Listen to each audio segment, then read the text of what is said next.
இந்த வெயிலுக்கு சும்மா கிச்சன் பக்கம் போனாலே வாட்டர் ஃபால்ஸ்லேருந்து தண்ணி கொட்டுற மாதிரி உடம்பெல்லாம் வேர்த்து கொட்டிடுதுங்க. ட்ரெஸ்ஸே நனைஞ்சு போயிடுது.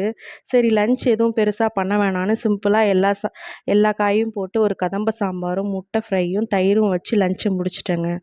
யாருக்கெல்லாம் சாப்பிட்ட அப்புறம் ஸ்வீட் கிரேவிங்ஸ் இருக்கும். எனக்கும் நல்லா ஸ்வீட் சாப்பிட்ணும் போல் ரொம்ப ஆசையாக இருந்தது. சரி ஈவினிங்காக இந்த கஸ்டர்ட் ஃப்ரூட் செய்யலான்னு சொல்லிட்டு செய்ய ஆரம்பித்தேங்க.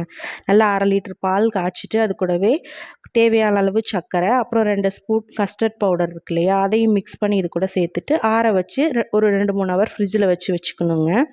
அப்புறம் நமக்கு தேவையான ஃப்ரூட்ஸ் எடுத்து சின்ன சின்னதாக கட் பண்ணிக்கணும்.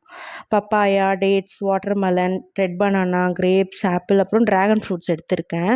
இது கட் பண்ணுறது தான் பெரிய வேலையே.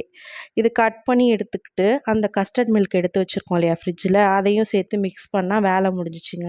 செம்ம சிம்பிளாக இருக்குல்ல. ஃப்ரூட்ஸ் கட் பண்ணுறது தான் கொஞ்சம் கஷ்டம். நல்ல குளு குளுன்னு இருக்குங்க. ஹெல்தி ரெசிபி கூட. நல்ல டேஸ்ட்டாக எம்மியாக இருக்கும். குட்டீஸ்க்குலாம் ரொம்ப பிடிக்கும். செஞ்சு கொடுத்து பாருங்கள்.